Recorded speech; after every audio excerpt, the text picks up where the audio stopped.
Liverpool take on Southampton this Tuesday in the first Carabao Cup game of the season. Here is the 11 I would play against the Saints, and actually I've included one of the big hitters, if you like, from the first team into this team among a lot of other rotational players. However, it's worth noting I don't think Van Dijk, Macallister, Salah and Wirtz will play, maybe even feature. I don't know if they'll even travel because they're up to the Ballon d'Or ceremonies tonight. They've all been, I believe, nominated, so they'll turn up in their suits, etc. I don't know if they'll even feature in this game, but I've not included them in the first team. I don't even think, to be fair, any of them would feature anyway, barring maybe Macallister, who maybe had a shout, and maybe Wirtz, given he only played, 20 minutes on the weekend. But anyway, let's ignore four of them players. But as I say, I've got a big hitter up front. I'll tease that until later. I believe Mamardashvili starts this game. I don't see a reason why he wouldn't. I believe Joe Gomez comes in for his first start of the season. Gomez hasn't really played at all. Last season, he would often come off the bench, maybe to see out a game, but this season, because of the game state, in like every one of the games, we've been kind of searching for a late goal. Therefore, you're bringing on your Ngumohas of the world. You're bringing on an attacking midfield player. Do you know what I mean? You're not bringing on Gomez.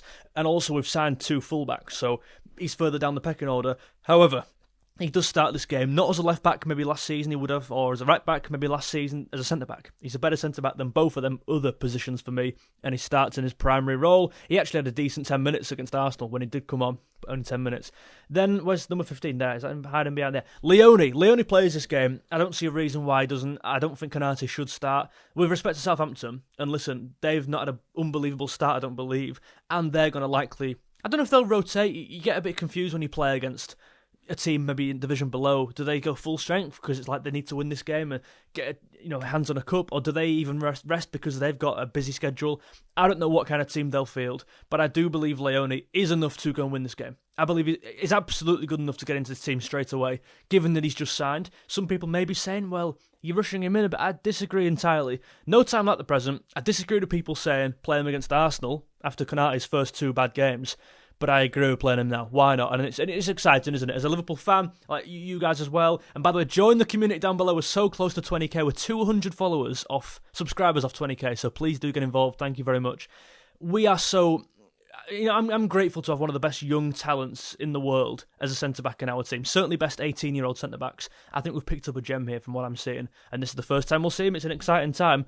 I don't believe... I'm just going through the list on the top. Konate doesn't play. Frimpong, for me, plays this game. I thought he actually would have played against Everton. I believe his qualities really came through against Atletico Madrid in terms of the intensity he brought, and I thought he could carry that game into the derby. Physical game, high intensity, etc.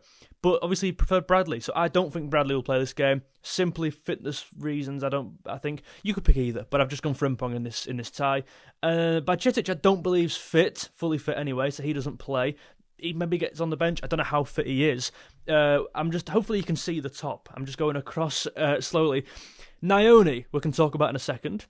Robertson plays for me. Yeah, I'm just picking these players off, and Van Dijk doesn't. I don't believe Gravenberch does. I don't believe Macallister does. And then we'll leave it there for now. Robertson plays over Kerkez, just simply game time, minutes, rotation. I think that makes sense. He is our second choice fullback. You play him in the cup games. I think that's about as straightforward as that needs to be. We could talk about Nyoni now because I've got him in my team. I'd love to hear what you guys think. I was so impressed in pre-season with Trey Nyoni. In fact, because Ngumoha, where's Ngumoha here? Number 73. I'll put him in now because he starts the game for me as well. I'm just teasing you. I'm just drip feeding teasers in here. Because Ngumoha was so good in pre-season, and because he's a young kid, and he actually played in the same games as Nyoni, and I thought their relationship together, certainly on the counter-attack, was really impressive, right? Given that Ngumoha is kind of a new signing to the youth team, I think he came from Chelsea pretty recently, right? Or more recent than Nyoni anyway. They've not particularly had loads of time to gel, maybe play together, maybe not as much as some of the other players in the team. However, I thought their bond and their relationship on the pitch was really strong. Hence why I play them both here. And they're both impressed. And as I was saying, because Ngumoha impressed so much, and he's obviously a bit younger than Nyoni, just a tad. I mean, Christ, we're comparing ages at what? He was 16 at the time, he was, 18? I don't know. It's crazy, right? But he was kind of getting all the headlines, Ngumoha, because he was, skillful and he scored, and Nyoni did nothing wrong in that pre-season. In fact, he did everything right. In fact, he played at centre-back. And had a good game. I think he played at full-back at one point as well. He played all over the pitch at 18. He really represented himself well, and he carried himself well, I've got to say. So I believe the manager rewards him here with a start in a big game for him. This is a great chance for Nyoni, in my opinion. And listen, if he plays well, does that mean he'll start in the Premier League next week? Probably not. You're coming, you got a world-class midfield there to try and break into, so good luck, lad.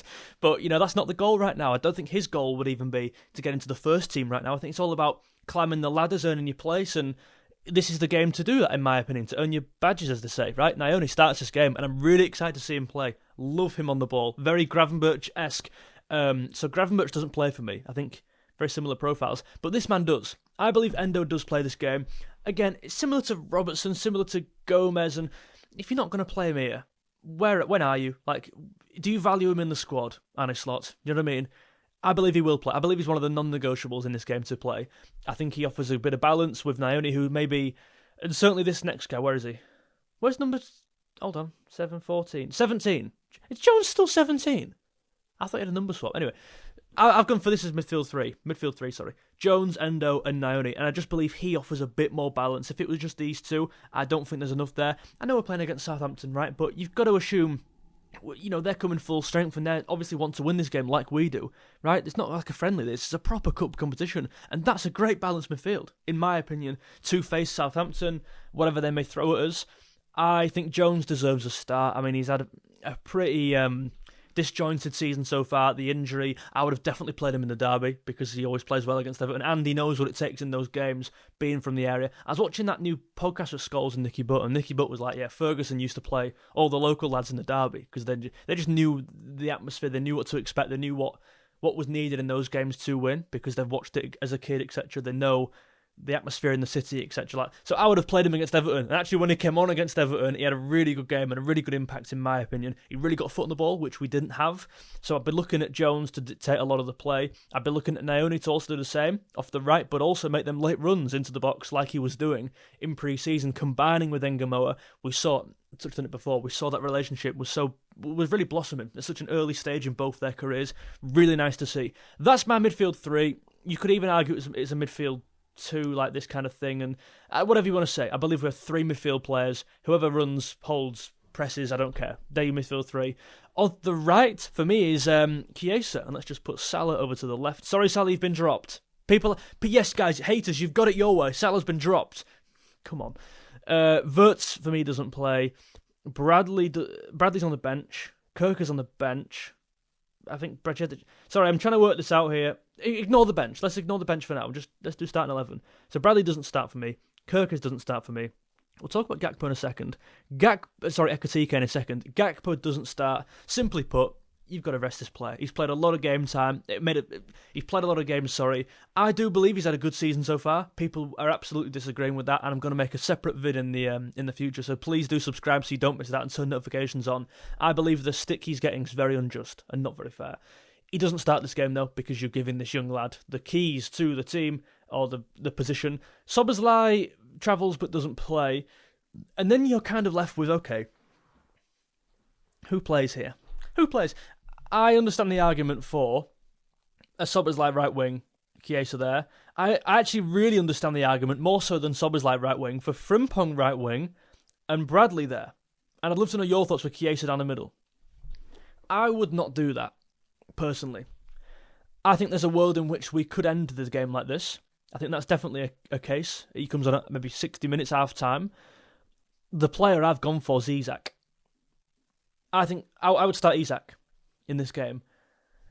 Granted, yeah, he's the best player in this team by miles on paper.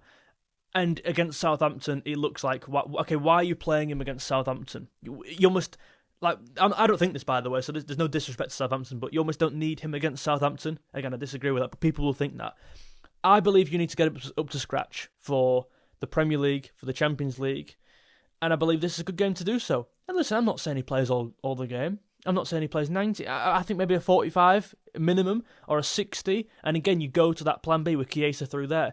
You could bring on Ekitike. Ekitike, these two have got to rotest. They've got to rotest. Rest and rotate are just combined two words. That's amazing. They've got to rotest. I love that. They have all season though. Seriously, you've got to rest and he's got to play and you're going to be fine when the other person does it. And I just believe this is one of those occasions. It's almost also a case of who else do you play there? Okay, Isak, forget it. Stupid idea. Who else are you playing? Well, he's just played the bulk of the previous game. Does he play? Well, Jayden Danns, you could argue, is not. Again, with respect to Danns, I believe he is good enough to play this game, and he did it last season. How many cup games has he played in and scored? But it's like, you could argue he's not the level to play this game among a weakened team. Do you get my point there? If Danns came in our first team, no problem, because he's like, he's probably the weakest player on paper among the team. But here, the team's less good and he's less good than Isak. Hopefully you get the point I'm trying to carry there. I just believe I'm all for resting, but I believe you need some sort of like real quality in these games. We've always done it, by the way. We've always played a Salah in a cup game or a Van Dijk in a cup. Like, it's not a new thing. Macallister's often played in a cup game. Gravenberch's often played in cup games, and that's been the reason to his downfall, really. Back into the season, fitness issues, injury, maybe certainly fitness issues. We've avoided that in this team. We've still got some quality in it, some real quality. We've got a bit of youth in Nyoni, and Ngumoha, bit of youth there, bit of experience in Endo, in Gomez, in Robertson, a bit of maybe something to prove in, I guess, Chiesa. I think Frimpong maybe still something to prove in terms of winning that right back slot.